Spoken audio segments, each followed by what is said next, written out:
So 1972 ఇప్పుడు 2026. So ఇన్నేళ్ళు పట్టింది స్టేజ్ నుండి సిల్వర్ స్క్రీన్ మీద దుర్యోధనుడి పాత్రలో కనిపించడానికి. అందరికీ నమస్కారం. యాక్చువల్గా వీళ్ళందరూ మాట్లాడుతుంటే భయం కూడా స్టార్ట్ అయింది ఇప్పుడు. రేపు చూస్తే తప్ప, ఎందుకంటే జై భయ్య కానీ అసలు బాపిరాజు గారు అయితే మరి. బట్ ఎస్, నా అదృష్టం వాళ్ళందరి ఆశీర్వాదంతోనే నా నట ప్రస్థానం మొదలైంది. ఇందాక ఆయన చెప్పిన పేర్లు ఎస్వి రంగారావు గారు నా ఫస్ట్ ఈ దుర్యోధనుడిని చూసి నన్ను ఆశీర్వదించారట. ఎందుకంటే ఆ రోజు వాణిమహల్లో షో జరుగుతూ ఉంటే రాజబాబు గారి బర్త్డేకి నేను ఇంకో చిన్న తమాష కూడా జరిగింది. ఈ 3-4 రోజుల నుంచి అందరూ ఫోన్లు నాకు మన టీజర్ చూసి ట్రైలర్ చూసిన తర్వాత అందరూ మెమరీస్ షేర్ చేసుకుంటున్నారు. నా దుర్యోధనుడి మెమరీస్, నా చైల్డ్హుడ్ ఫ్రెండ్స్ నుంచి. నేను కరెక్ట్గా స్టేజ్ ఫస్ట్ టైం ఎక్కుతున్నాను 1972లో. దుర్యోధనుడు గెటప్ వేసుకుని స్టేజ్ ఎక్కగానే మరి ఏం జరిగిందో తెలియదు. ఆ గత దింపడంలోనూ దేంట్లోనూ కిరీటం పడిపోయిందట. ఇప్పుడు నాకు అవన్నీ గుర్తుకొస్తున్నాయి మెల్లిగా. నేను అసలు 11 years old. ఫుల్ ఆడిటోరియం, అందరూ మహానుభావులు, అందరూ సినిమా ఇండస్ట్రీ, తెలుగు ఇండస్ట్రీ మొత్తం అక్కడ ఉంది. రంగారావు గారు అప్పుడే ఎంటర్ అవుతున్నారట. నాన్నగారు వీళ్ళందరూ ఆర్గనైజర్స్, నా గురువుగారు కాకరాల గారు. సో కిరీటం పడిపోయింది, కట్టలు వేసేద్దాం అనుకున్నారట. చిన్న కుర్రాన్ని 11 years, ఇలా కట్టలు వచ్చేస్తున్నాయి. వస్తున్న టైంలో కాలుతో అవమానం అని కొట్టి గద పెట్టుకుని డైలాగ్ స్టార్ట్ చేశారట. మళ్ళీ కట్టలు ఓపెన్ చేశారట. అంటే అవమానం ఏదో గుర్తుంది డైలాగు, ఏదో అవమానం కిరీట దాన్ని కొట్టి దెబ్బ, అవురా ఈ రచన చమత్కృతి ఏమి యోగాని అని స్టార్ట్ చేశానట. సో అలాగా సో మెనీ మెమరీస్ అనమాట. సో అంటే 11 years oldకి నాకు ఇందాక తను చెప్పినట్టు ఆ మక్కపాటి గారి స్క్రిప్ట్ తీసుకొచ్చి నాకు ఇవ్వడం, అది ఈ డైలాగ్తోనే మొదలవుతుంది. అవురా ఈ రచన చమత్కృతి ఏమి యోగాని ప్రకృతి సౌందర్యమున ధక్కరించుచు గురు సార్వభౌముడనైన నా మానసమును సైతం ఆకర్షించుచున్నదే అన్న డైలాగ్తో మైసభ స్టార్ట్ అవుతుంది. సో 72లో చేశాను. రంగారావు గారు వస్తూ నాన్న రెండు కూర్చోబెడదామని ఆ ఫ్రంట్ సీట్లోకి తీసుకొస్తూ ఉంటే, ఉండు శర్మ కూడా చాలా బాగా చేస్తున్నాడు అని చెప్పి నిల్చుని చూశారట ఫస్ట్ సీన్. సెకండ్ సీన్కి లోపలికి వస్తే అడిగారట ఎవరు శర్మ అంటే. ఈయన చెప్పుకోవడానికి ఏమంటారు అని చెప్పి చెప్పుకోవడానికి ఈయన కొంచెం సంకోచిస్తే పక్కన ఎవరో చెప్పారట శర్మ గారు అబ్బాయే అని. తర్వాత స్టేజ్ మీదకి వచ్చి నన్ను ఎత్తుకుని నన్ను ఆశీర్వదించి, నువ్వు నాకంటే స్పీడ్గా చెప్తున్నారా, కొంచెం అర్థం తెలుసుకుని కొంచెం కరెక్ట్గా చెప్పు అన్నారట రంగారావు గారు. ఆ తర్వాత నెక్స్ట్ ఇమ్మీడియట్గా అప్పుడే నేను వెళ్ళాను జనంలోకి. లైక్ ఇన్ ద సెన్స్ పిట్ట కొంచెం కూత ఘనం అని వాయిస్ నాన్నగారు ఇచ్చిందే. వెంటనే 1974లో ఎన్టీ రామారావు గారితో డబ్బింగ్ చెప్పే అవకాశం. సో ఆయన ఆ మైకు, నేను ఈ మైకు, ఇప్పటికీ గుర్తు వాహిని స్టూడియోలో. సో డబ్బింగ్ చెప్తూ ఉంటే ఆ రోజుల్లో లూప్ సిస్టమ్, కాంబినేషన్స్ చెప్పాలి. సో రామారావు గారు స్టార్ట్ చేశారు, చెప్తున్నారు. సడన్గా కాంబినేషన్ వచ్చింది.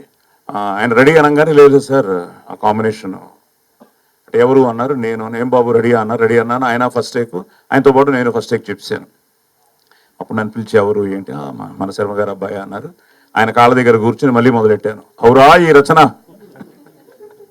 సో ఈ ప్రాసెస్ తమాషా ఏంటంటే, నేను వాయిస్ టెస్ట్కి వెళ్ళాను ఇదే సినిమాకి.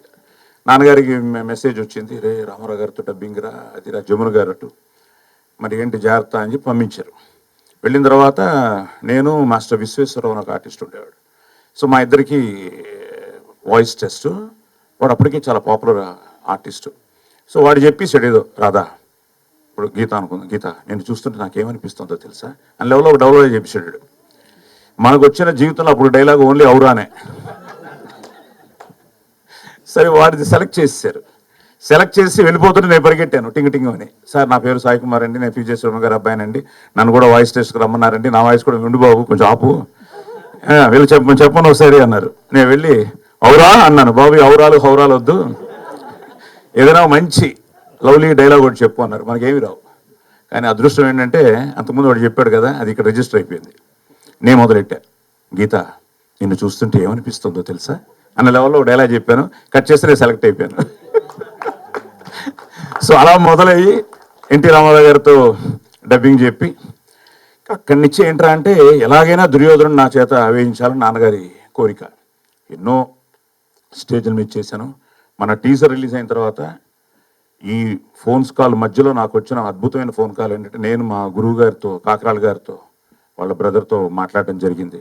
యాక్చువల్గా మన ప్రీ రిలీజ్ ఉంటే ఆయన పిలిపించి ఆయనకి గురు సన్మానం చేయాలనుకున్నాను. సో తప్పకుండా మీరు చెప్తూ ఉంటే వాళ్ళు నిజంగా రేపు థియేటర్స్కి వచ్చి చూసి ఆదరించి అభిమానించి ఆశీర్వదిస్తే సక్సెస్ మీట్లో మా గురువు గారికి ఆ సన్మానం చేయాలనుకుంటున్నాను with all your love and affection. ఎందుకంటే కాకరాల గారు ఫస్ట్ నాకు డైలాగ్ నేర్పించారు. ఆయన వాళ్ళ బ్రదర్ అదే అన్నారు, ఇక్కడే ఉంటారు లా కాలేజీలో. అయ్యో మీ సినిమా అది, మీరు దుర్యోధనుడు అంటున్నారు, మా అన్నయ్య మీ దుర్యోధన డైలాగులు ఎప్పుడు విన్నా ఎక్కడ విన్నా చాలా హ్యాపీగా ఫీల్ అవుతూ ఉంటారు. అలాంటిది ఈరోజు సినిమాలో మీరు సుయోధనుడిగా మీ డ్రీమ్ అమ్మా నాన్న ఉంటే బాగుండేది అని అనిపించింది నాకు కూడా. ఈరోజు మార్నింగ్ నేను when I was talking to America అంతా మాట్లాడాను రోజు పొద్దుట మన సినిమా ప్రమోషన్స్లో, అట్లాంటా కానీ డాలస్ కానీ నేను దృశ్యిక అంతా. సో మాట్లాడుతున్నప్పుడు కూడా అక్కడ కూడా they are expecting a very good film. దానికి కారణం దర్శి మంచి నిజం, మేము వేర్ షేరింగ్ విత్ దెమ్. నేను కూడా అదే నన్ను యూఎస్లో దర్శిక ఇది ఉంది తప్పకుండా, అంటే you do such kind of films, మంచి సినిమాస్ చేస్తా ఉన్న దీంతో దర్శి కాంబినేషన్ ప్లస్ మనకి మళ్ళీ కోర్టు కాంబినేషను. సో కోర్టు అందరూ చూశారు. సో అట్లాంటా మాట్లాడాం, డాలస్ మాట్లాడాం, లాస్ట్లో కాలిఫోర్నియాలో కూడా మాట్లాడేసి వచ్చాను. So everywhere they are expecting a very good film. ఇంట్రెస్టింగ్గా ఉంది చాలా. నెక్స్ట్ ఏమిటి అన్నది ఇప్పుడు చోటాభయ్య చెప్పిన, బ్రహ్మకడ్లి గారు చెప్పిన, అలాగే జై చెప్పిన, వీళ్ళందరూ టెక్నీషియన్స్గా వాళ్ళందరూ ఆల్రెడీ చూస్తారు కానీ మేము ఇంకా చూడాలి. సో అలా నా ప్రస్థానం అటు. నేను బేసిక్గా శివాజీ గారి ఫ్యాన్ని, నడిగర్ దళగం శివాజీ గారి ఫ్యాన్ని. సో మీరు చెప్పారు కదా నాకు ఆ వాయిస్, నేను 61లో పుట్టాను, 64 63లో 65 తెలియదు, అంటే I maybe 4 year old. Karna cinema అయింది శివాజీ గారి. ఆయన నా అమ్మ వాళ్ళ సినిమా థియేటర్కి తీసుకెళ్తే సినిమా థియేటర్లో ఆయన ఎక్కడో అర్జునా అంటారట, నేను ఆ ఏజ్లో కర్ణ అన్నానట. సో అక్కడి నుంచి నా గొంతు నాకే భయపెట్టించేంత లెవెల్కి. సో అలాగా మళ్ళీ గుమ్మడి గోపాలకృష్ణ గారితో మాట్లాడుతున్నాను. అగైన్ ఇప్పుడున్న కృష్ణుడు వేషాల్లో one of the best actor. నా అదృష్టం ఏంటంటే నేను నాన్న సుయోధనుడిగా ఇద్దరం ఒకే స్టేజ్ మీద చేశాను రవీంద్ర భారతిలో. నాన్నగారేమో పడక సీన్ చేశారు, నేనేమో మైసభ చేశాను. అలాగే బాపట్ల నేను మైసభ చేశాను, బాపట్ల మా పెదనాన్నగారు ఉండేవారు, అక్కడ కర్ణుడు కూడా చేశాను, అలాగే రావణాసురుడు. సో ఇలాంటి వేషాలన్నీ చేయడానికి నా అదృష్టం, నాన్నగారి గొంతు, అమ్మ నాకు ఇచ్చిన కమాండ్ ఆన్ ద లాంగ్వేజ్. ఎందుకంటే సూర్య నమస్కారాలతోనే నా టోటల్ జీవితమే మొదలైంది. ఎక్రత జగతాంభర్త సంహర్త మహసాం నిధి అన్న ఆ సూర్య నమస్కారాలతో ఆ రోజు చూసిన, అమ్మ నేర్పించిన, లేకపోతే చూసి చదివిన తప్ప మళ్ళీ నేను ఇంతవరకు మైసభ బుక్కే చూడలేదు. ఈ మధ్య కొంచెం అక్షరాలు అక్కడక్కడ దొరుకుతున్నాయి కానీ చిన్న దోషాలు ఉన్నాయి. ఈ మధ్య చేయకపోవడం కూడా కారణమే కొంచెం స్టేజ్ మీద. అలాంటి నాకు ఒక డ్రీమ్ క్యారెక్టర్ ఇది.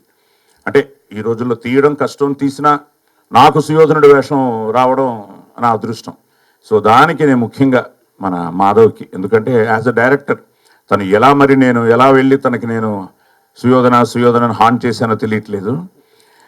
నాకెందుకో ఇంకా డౌటే 72లో వచ్చి ఉంటాడు అని, ఏదో దాస్తున్నాడు. సో అలాగా ఈ దుర్యోధనుడి వేషం ఒక 50 ఏళ్ల తర్వాత ఒక డ్రీమ్ కమ్ ట్రూ లాగా అయిపోయింది నాకు ఈ సుయోధన వేషం.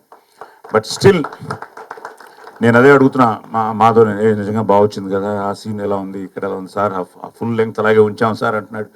ఉంచారు, కుదిరితే ఎప్పుడే మన ఇక్కడ కూర్చొని వేసేస్తే బెటర్ ఏమో సినిమా. అలాగే దేవి, ఎస్ మాదంతా పెద్ద ట్రావెల్. నిజంగా కోటరామకృష్ణ గారు చాలా ఆనందం, ఎందుకంటే ఇలాంటి మంచి సినిమా నేను ఎప్పుడు ఒక సినిమా చూసినా, ఒక పెర్ఫార్మెన్స్ చూసినా. సో వీళ్ళందరూ అంతే, దాసరి గారు కానీ, ఈరోజు కోటరామకృష్ణ గారు కానీ, అలాగే రాఘవేంద్ర గారు కానీ, వీళ్ళందరూ మంచి సినిమాని చూస్తే దే యూస్ ఇమీడియట్గా మాకు ఫోన్లు వచ్చేవి, ఇంట్లో బాగా చేసి అందులో సినిమా ఈజ్ నథింగ్ బట్. అదే నేను ఇందాక కూడా షేర్ చేసుకుంటూ ఉన్నాను, ఒక సినిమా హిట్ అయితే ఎంత ఆనందపడుతున్నాం, ఫ్లాప్ అయితే అందరం ఫీల్ అవ్వాలి. ఎందుకు ఫ్లాప్ అయింది అన్నది తర్వాత ఎవరు ఫ్లాప్ సినిమా తీయాలనుకోరు, లేకపోతే సినిమా డిజాస్టర్ అవ్వాలని అనుకోరు, అందరం మనం అదే వర్క్ చేస్తాం. బట్ స్టిల్ మిమ్మల్ని ఎప్పుడైతే మేము ఆ సోల్ని కనెక్ట్ చేయలేకపోతున్నామో, ఇట్స్ ఆ ఒక్క సినిమాకే సంబంధించింది కాదు ఆ success or failure, it's everybody's, ఇండస్ట్రీలో ఉన్న ప్రతి ఒక్కరిది. అందుకని we have to pray for the success of everybody. అందరూ బాగుండాలని కోరుకోవాలి, అందరూ సినిమాలు బాగుండాలని కోరుకోవాలి. సో అందులో మన సినిమా కూడా ఉండాలని కోరుకోవాలి. అలాంటి ఒక మనస్తత్వంతో నేను చిన్నప్పటి నుంచి పెరిగాను. ఎందుకంటే నాన్న వచ్చి చెప్తుండేవారు, రే ఆ సినిమా పోయిందట్రా, నెక్స్ట్ వాళ్ళు తీస్తారో తెలియట్లేదు, మనకు ఇంకో సినిమా అవకాశం పోయిందిరా అని నాన్న ఫీల్ అయ్యేవారు. ఒక ప్రొడ్యూసర్ ఏమైనా ఫ్లాప్ ఇస్తే, అదే సక్సెస్ అయితే కొట్టేవరా బాబు, నెక్స్ట్ షీల్డ్ కూడా 100 డేస్ షీల్డ్ కూడా రా అని ఒక ఆనందం ఉండేది. సో ఇవన్నీ ఏంటంటే ఇట్స్ ఎ పార్ట్ ఆఫ్ మనం ఎలా అనుకుంటామో వసుదైక కుటుంబం అని, సినిమా కూడా అందరూ ఒకే కుటుంబం. ఎస్ ఉంటాయి, టెన్షన్లు ఉంటాయి ప్రతిరోజు, ప్రతి ఆర్టిస్ట్కి, ప్రతి హీరోకి. ముఖ్యంగా హీరో అయితే ఎవ్రీ ఫ్రైడే అసలు మా అందరికీ ఓకే, రేపు దర్శికి ఆల్రెడీ స్టార్ట్ అయి ఉంటాయి రేపు ఏంటి అని, బికాస్ హీఈస్ ది. కానీ at the same time Darshi కూడా మంచి సెలెక్టివ్ స్క్రిప్ట్స్ చేసుకుంటూ ఈరోజు ఈ సినిమాకి మంచి బజ్ వచ్చింది. ముఖ్యంగా టీజర్ రిలీజ్ అయిన తర్వాత, ట్రైలర్ రిలీజ్ అయిన తర్వాత నాకు ఎన్ని ఫోన్లు వస్తున్నాయంటే అన్ని చోట్ల నుంచి, సార్ వీఆర్ వెయిటింగ్ ఎంతసేపు ఉంటుంది సుయోధనుడి వేషం, ఎలా ఉంటుంది, అలాగా పెద్దవాళ్ళ దగ్గర నుంచి కామన్ మ్యాన్ వరకు కూడా అందరూ they are waiting for Suyodhana. Hope we won't disappoint. ఎందుకంటే అందరూ చాలా బాగుంది అంటుంటే అది నిజం అవ్వాలని, మీరందరూ రేపు థియేటర్కి వచ్చి చూడాలని, మమ్మల్ని ఆశీర్వదించాలని. ఎందుకంటే ఒక wonderful cast, wonderful technicians and Bosebabu గారు నిజంగా ఇలాంటి ఒక మంచి కాన్సెప్ట్ని ఆయన నడుము బిగించి నేనున్నా నీకు అని తనకు చెప్పడం, నిజంగా ఇలాంటి ప్రొడ్యూసర్కి ఈ సినిమా మంచి సినిమా అవ్వాలని, వాళ్ళు ఇంకా మంచి సినిమాలు తీయాలని, దానికి మీరే ప్రోత్సహించాలని, ఇటు సుయోధన మన మాధవ్కి కానీ తనకు కానీ నిజంగా ఇది వాళ్ళిద్దరికీ చాలా ఇంపార్టెంట్ ఫిలిం. అలాగే మా అందరికీ కూడా దర్శి, దేవి, దృషిక అందరం ఆర్టిస్టులు కానీ టెక్నీషియన్స్ కానీ. సో అలాగే మా డిస్ట్రిబ్యూటర్ ఆయన నిజంగా ఎక్కడ చూసినా మా వాళ్ళు అంటున్నారు, సార్ పోస్టర్స్ అదిరిపోయి ఎక్కడ చూసినా మన పోస్టర్లే ఉన్నాయి అని. సో మీకు ఆల్ ది బెస్ట్ అండి. సో తప్పకుండా మనం చేసాం, నిజంగా మనం వాళ్ళని సాటిస్ఫై చేయగలిగితే, రేపు నిజంగా వాళ్ళు మంచి సినిమాగా ఫీల్ అయితే తప్పకుండా వాళ్ళు బ్రహ్మరథం పడతారు. ఎందుకంటే మా మంచి ప్రేక్షకులు వాళ్ళు మంచి సినిమాని ఎప్పుడూ ఆదరించారు. సో తప్పకుండా రేపు మీరు ఈ శ్రీరామనవమి సందర్భంగా వచ్చి చూసి మమ్మల్ని ఆశీర్వదించాలని, ఈ సినిమాని పెద్ద హిట్ చేయాలని మనస్ఫూర్తిగా కోరుకుంటూ, సుయోధన.